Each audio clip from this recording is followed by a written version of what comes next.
हमेशा से हमें यही सिखाया गया है ना कि प्रतियोगी परीक्षा में जो सवाल न आए उसे बस छोड़ देना चाहिए। बिल्कुल, एकदम सेफ प्ले करने वाली बात है ये।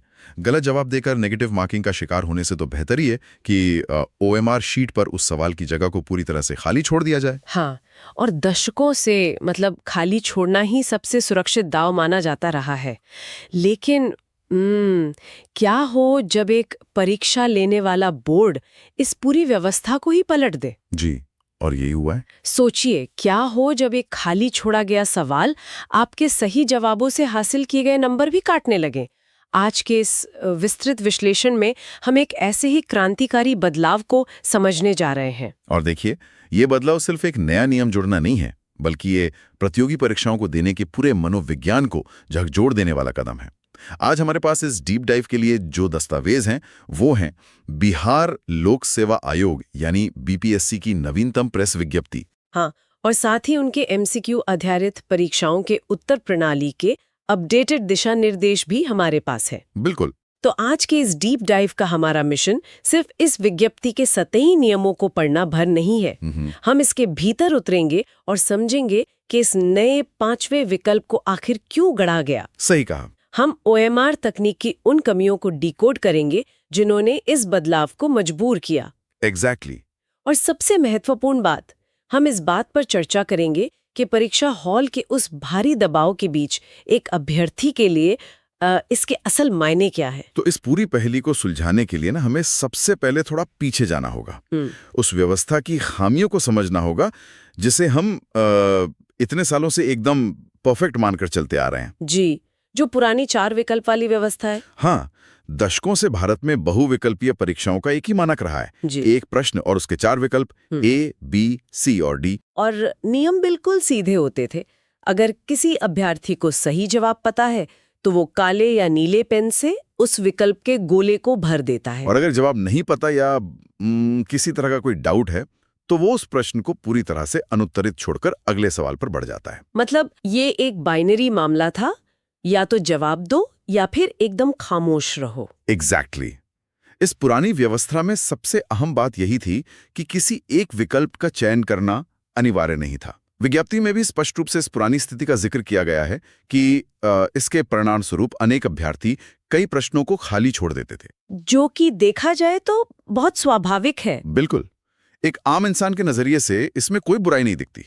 अगर उत्तर नहीं आता तो जाहिर है इंसान खाली ही छोड़ेगा ना। हाँ, लेकिन यहीं पर मुझे एक बात लगती है जो हमें समझनी चाहिए। खाली छोड़ने की ये आजादी देखने में तो बहुत मासूम लगती है, लेकिन अगर हम इसे सिस्टम की सुरक्षा के नजरिए से देखें तो ये एक बहुत बड़ा लूप होल यानी खामी बन जाती है। बहुत बड़ी खामी। इसे हम एक उदाहरण से समझ सकते हैं।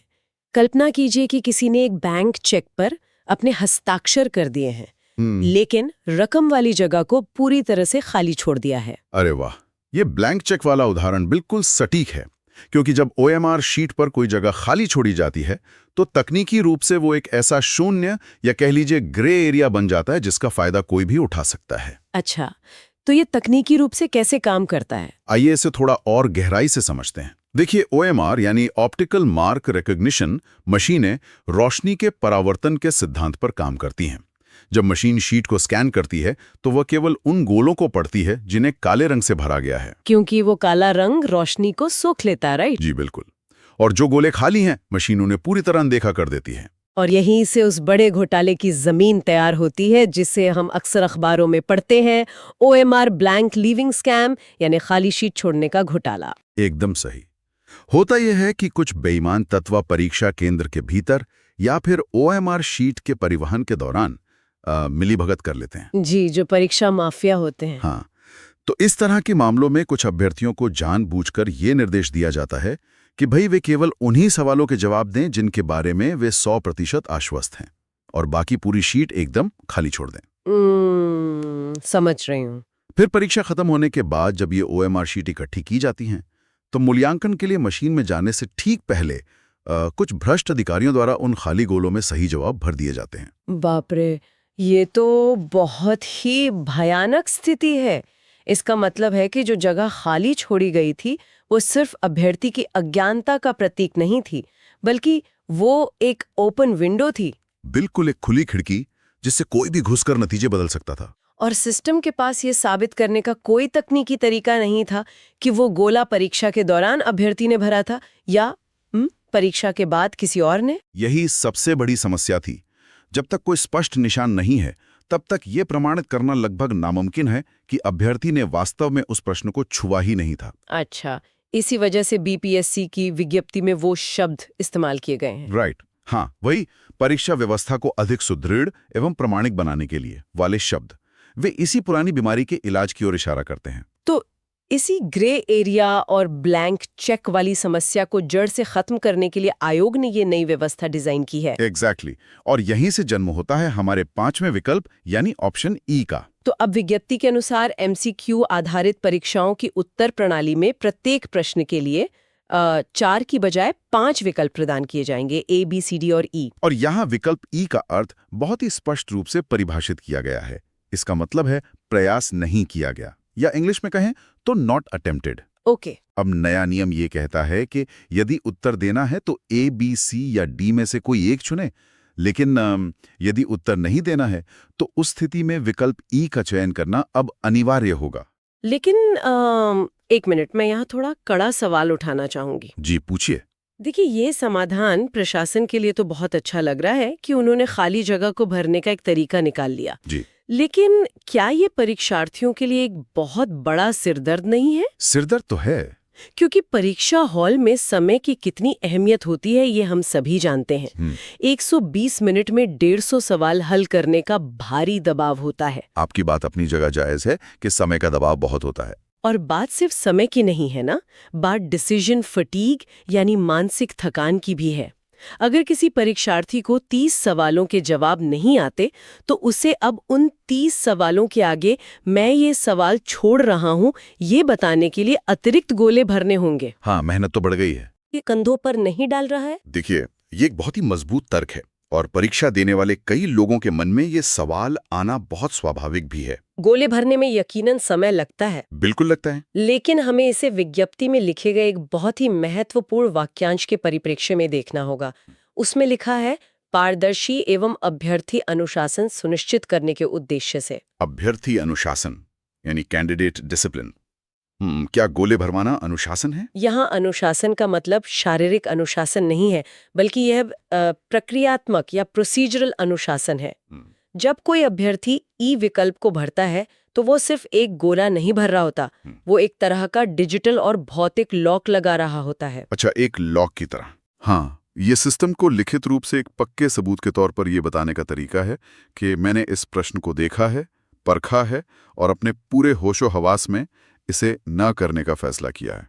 ओके, मैं इस लॉक वाली बात को अब समझ पा रही हूँ। अगर हम अपने पहले वाले उदाहरण पर वापस जाएं तो ई भरना किसी ब्लैंक चेक पर एक लंबी लकीर खींचने जैसा है। एग्जैक्टली। ताकि कोई और वहां अपनी मर्जी की रकम न लिख सके। या फिर जैसे हम किसी अहम लिफाफे को गोंद से चिपकाकर सील कर देते हैं। एक बार ई पर गोला भर दिया तो वो सवाल लॉक हो गया। बिल्कुल सही। अब भविष्य में उस OMR शीट के साथ किसी भी स्तर पर कोई ये दावा नहीं कर सकता कि उस सवाल को खाली छोड़ा गया था और उसमें ए या बी भरा जा सकता था। यही इसका मुख्य उद्देश्य है। जी, OMR स्कैनर अब इस तरह से प्रोग्राम किए जाएंगे कि वो हर प्रश्न के लिए ठीक एक भरे हुए गोले की उम्मीद करेंगे।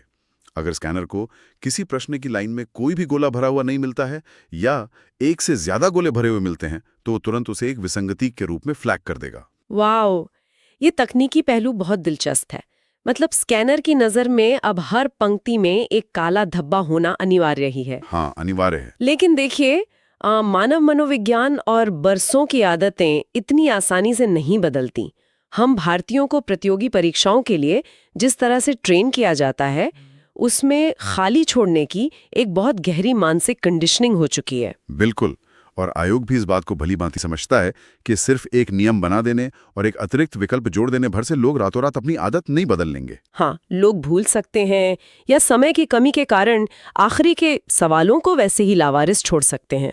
तो इस स्थिति से निपटने के लिए क्या किया गया है? क्योंकि अगर लोग ई नहीं भरेंगे तो फिर से वही खालीपन और वही लूप होल वापस आ जाएगा ना। तो फिर आयोग ने क्या किया? यहीं पर आयोग ने अपना सबसे बड़ा और सबसे सख्त कदम उठाया है, जो इस पूरी विज्ञप्ति का सबसे धारदार और चर्चा का विषय बनने वाला हिस्सा है। हाँ, जो लोग इस बदलाव को हल्के में ले रहे हैं उनके लिए अब एक बहुत बड़ा झटका है।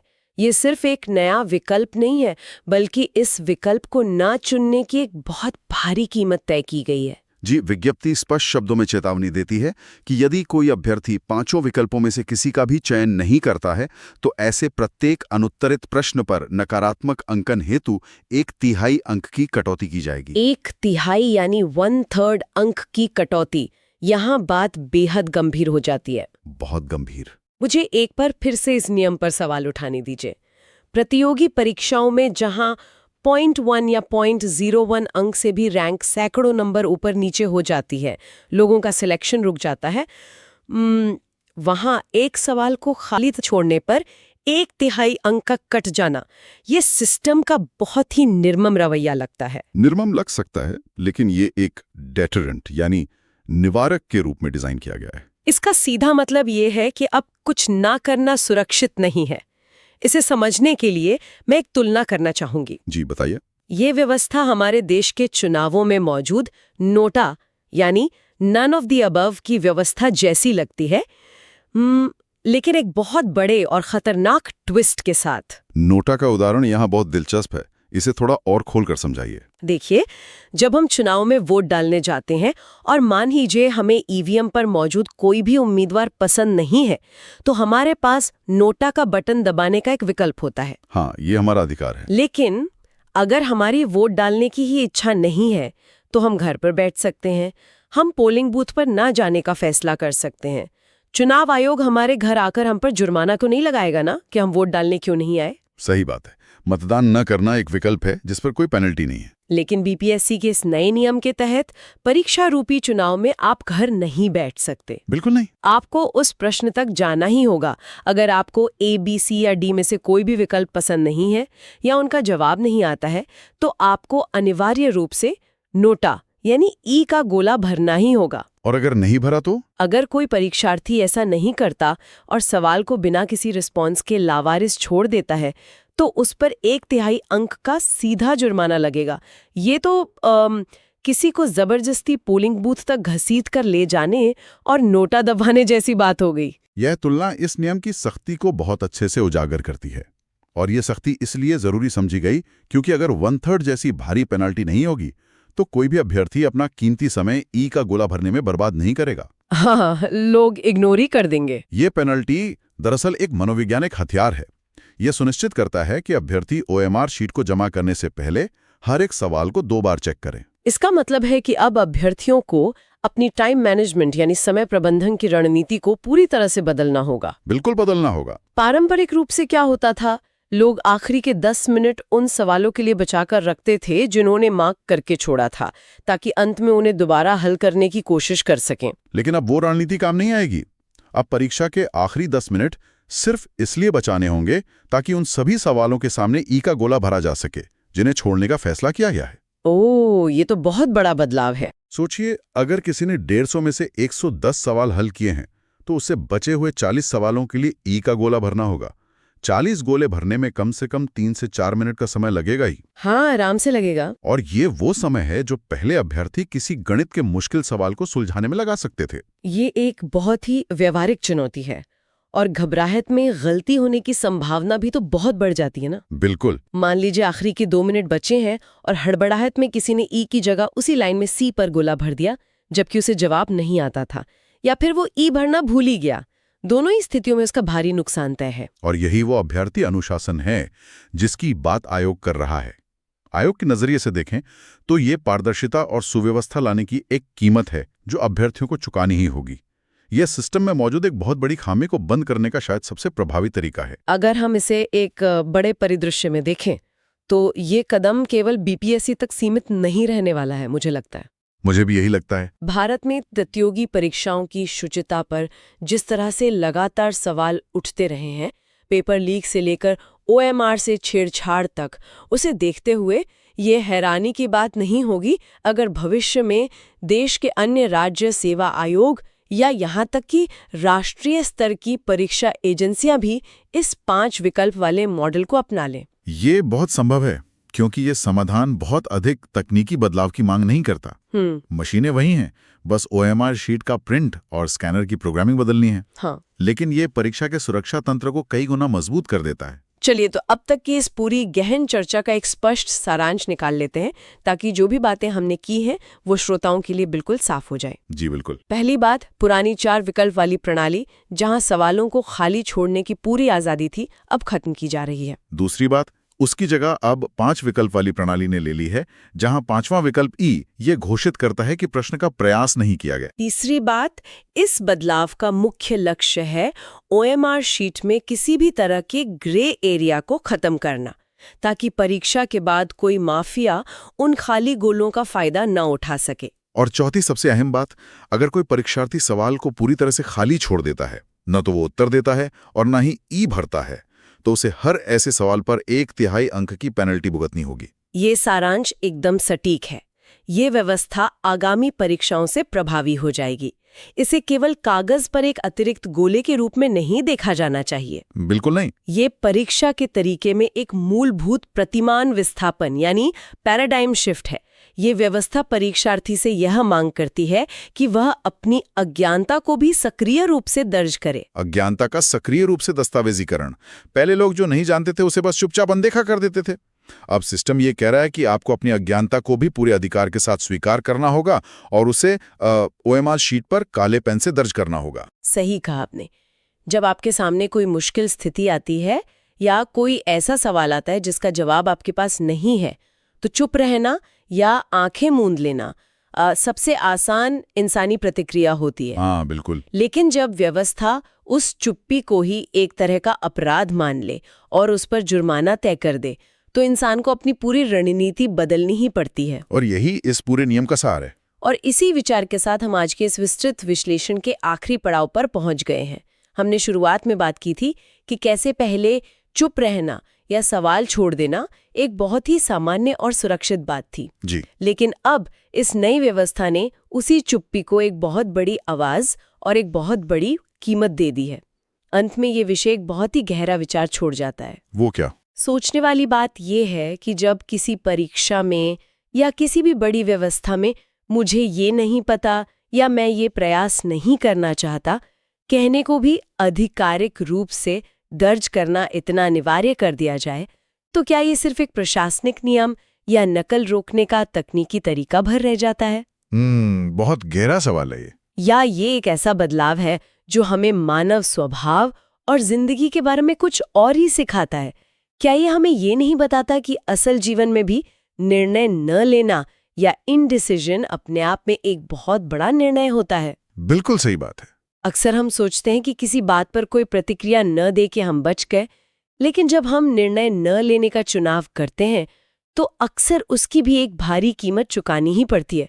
ठीक वैसे ही जैसे बिना ई भरे छोड़े गए सवालों पर कटने वाले 1/3 अंक। क्या बात है, ये वाकई सोचने पे मजबूर कर देता है। आज के विश्लेषण में बस इतना ही। इन नए नियमों के साथ आगे आने वाली परीक्षाओं के लिए जो भी लोग तैयारी कर रहे हैं, उनके लिए ये समय केवल विषयों को पढ़ने का नहीं, बल्कि अपनी परीक्षा देने की रणनीति को पूरी तरह से रिकैलिब्रेट करने का है।